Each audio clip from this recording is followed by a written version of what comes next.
What is going on, everyone? Welcome back to World According to Briggs and a look at Miami, or Magic City, Vice City, the gateway to the Americas, or its other nickname, the capital of Latin America. It got this name because about 72% of the population is of Hispanic or Latino descent. Miami is in the southeastern section of Florida. It is the 44th largest city in the U.S. It has the third largest skyline in the U.S.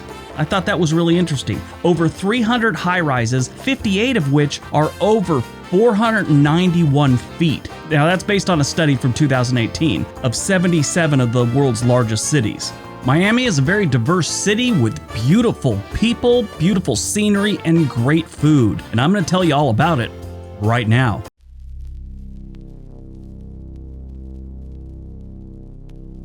The first known inhabitants of the Miami area were the Tequesta people. They inhabited the mouth of the Miami River for about 2,000 years before Europeans showed up, and that was the Spanish. Ponce de Leon, the Spanish explorer, was in Biscayne Bay in July of 1513, and he wrote in his journal that they had reached Tequesca. Now, they're not sure if this is what the people called themselves, but back then, the Spanish, when they encountered a new group of people or whatever, they normally named them after whatever their chief's name was. So this could have been the chief's name, and then they just started calling them the Tequesca people. So that one's up in the air of what they were really called. Anyway, they believed that hundreds of these people, dating back to 500 or 600 BC, were located at the mouth of the Miami River before migrating to Cuba in the mid-1700s. I guess the Europeans showed up and, the neighborhood went to hell and they headed to Cuba. Flash forward to the 1800s. In 1836, the U.S. built Fort Dallas as part of the development of the Florida Territory, and then they decided to remove the Seminole Indians that lived there. As a result of this,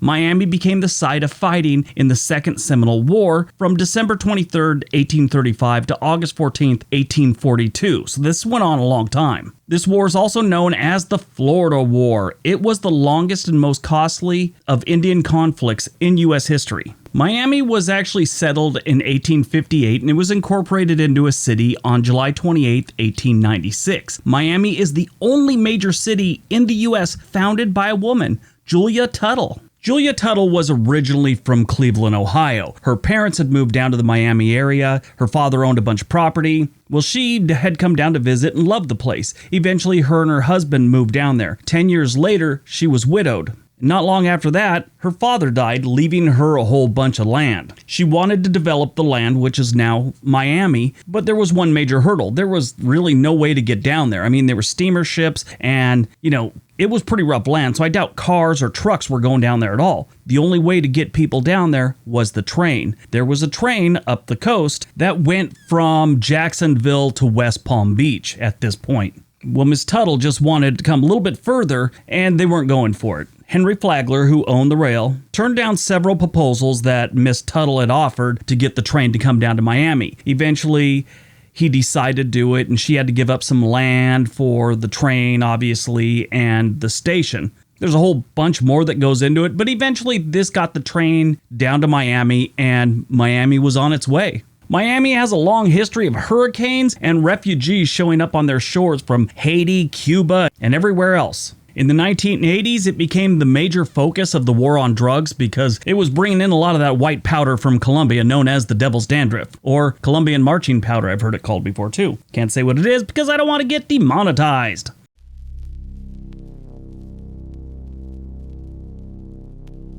Miami has seen several instances of fast population growth over the years. In 2000, the city of Miami had a population of 362,000. In 2020, it was all the way up to 471,000. Now that's just the city itself. We're not talking about the metro area. The metro area is just over 6 million residents, putting them as the 8th most populated metro area in the United States. The racial makeup of Miami goes like this. 70% is Hispanic or Latino. Black or African American is about 19%. Non non-Hispanic white or Caucasian is just under 12%, Asian about 1%, and everyone else is under 1%. When you break down the Hispanic or Latino section of their population, you're looking at about 34% are Cuban, about 16% have Central American background like Nicaraguan, Honduras, Salvadorian, and Guatemalan. About 8.7 are from South America, which includes Colombia, Venezuela, Peruvian, Argentinian, Chilean, and Ecuadorian. As far as the religion goes, you're looking at about 40% are Protestant, 27% are Roman Catholic. Mormonism, it's less than 1%. Jehovah's Witness, 1%. And Judaism, about 9%, with 21% of the population saying they don't believe in any of that.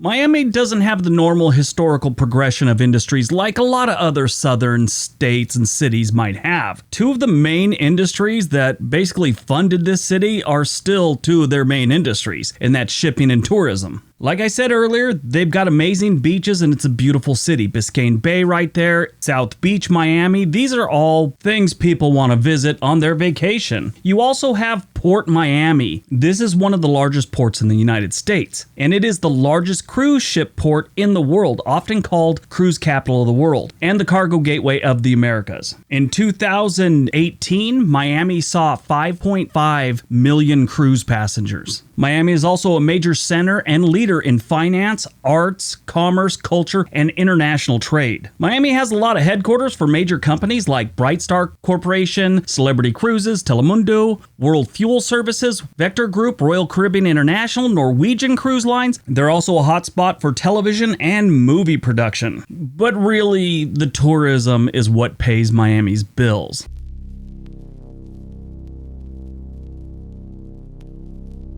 In 2017, a study found that the Miami metro area is the 6th worst metro area to live in the United States. That was based on crime, poverty, income inequality, education, and housing costs. It is expensive to live here, and it's kind of dangerous. Not in every neighborhood, though. They've got some really good ones, they've got some really bad ones, and they got some middle-of-the-road ones, just like every other city in the United States. Now, like I've said in many of these videos, this is where I get the most grief. The locals always have their opinion on what is the worst, what is the best. If I ask 50 locals what the best and worst neighborhoods in Miami or any other city was, I would get 50 different answers, more than likely. That is why we stick to the livability score.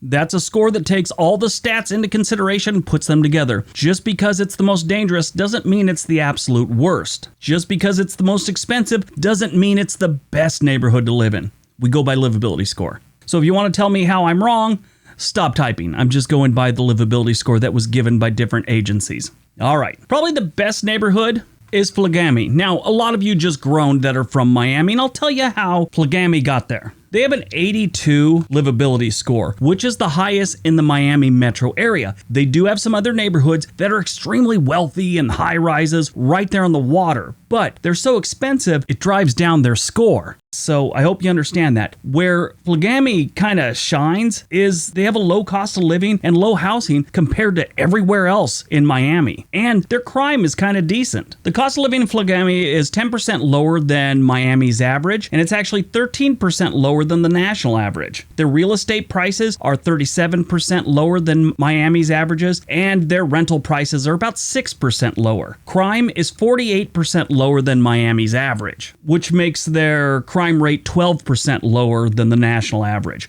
If you know a lot about Miami and some of the places they have, those are great numbers. The only real knock here that they get graded an F on is their schools. Everything else is like a B, C, or an A, but like I said, they get an 82 livability score. When it comes to the worst neighborhoods, there are a lot to choose from in the Miami metro area. But the one we're settling on is Overton.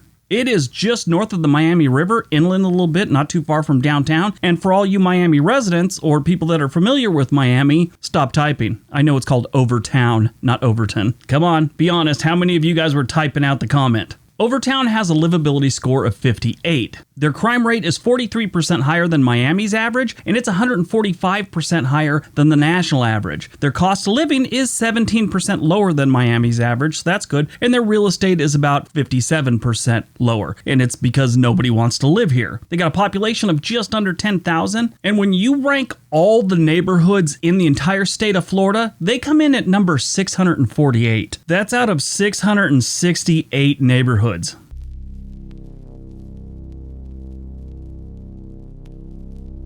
For the people that are thinking about moving to Miami or just want to know, these are the overall stats. As far as crime, Miami's crime is 71% higher than the national average. Their violent crime rate is 56% higher than the national average. Property crime is 74% higher than the national average. While in Miami, you have a 1 in 24 chance of being the victim of a crime. Year over year, it has increased by 2%. 3 years in a row. The cost of living in Miami is 11% higher than the Florida average, and it's also 11% higher than the national average. Housing is 23% higher than the national average, and goods and services are about 2% higher than the national average. That one's not that bad, but it's pretty high up there. The typical home price, now this is just the typical one, you're looking at over $550,000 for a 2 or 3 bedroom with 2 baths.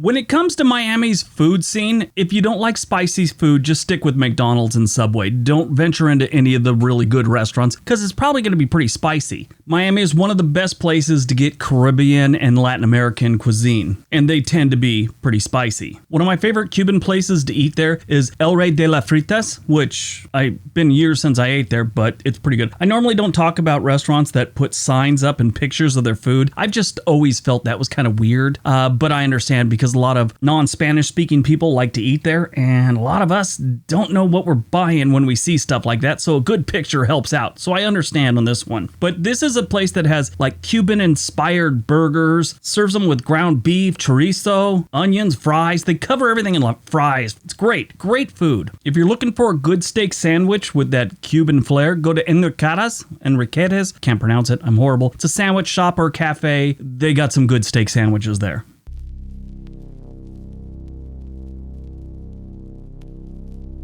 All right, when it comes to tourism in Miami, they've got far too many great places for me to mention in this 10 to 15 minute video. Obviously the cruise ships, but those really aren't part of Miami. That's just something you get on and leave Miami. So let's eliminate the cruise ship thing and just look at some of the things that are actually in Miami. So if you're going on a cruise, make sure you spend a day in Miami seeing some of these things. You got the Everglades National Park. This is swamplands that cover about 1.5 million acres. It's basically not as much a swamp as it is a really shallow river that flows to the ocean. You'll probably see alligators, crocodiles, birds, snakes, maybe if you're lucky, a manatee or two. Not too far from where you'd get on a cruise ship, they got this little island off MacArthur Causeway, which has Jungle Island, which is a tropical attraction with exotic animals. That's pretty cool. And then the Children's Museum's right there. So if you're visiting Miami with kids, this is something you definitely want to see.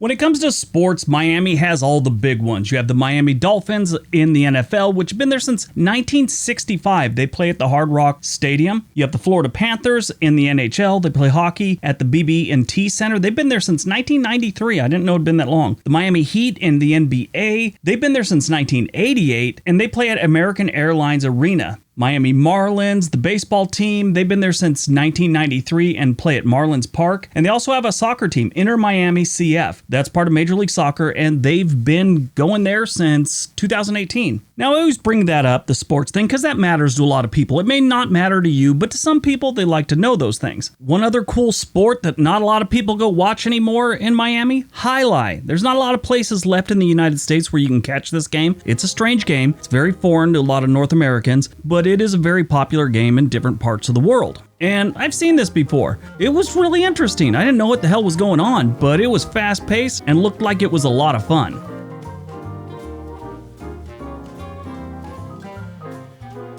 All right, so that's what's up with Miami. Miami is a great city. It's got its hurdles just like every other city in the United States. I mean, they got some crime, they got some poverty, they got some weirdness going on there, but it is a great place to visit. If you're going there for a cruise, plan an extra day or two just to see Miami. Be worth it.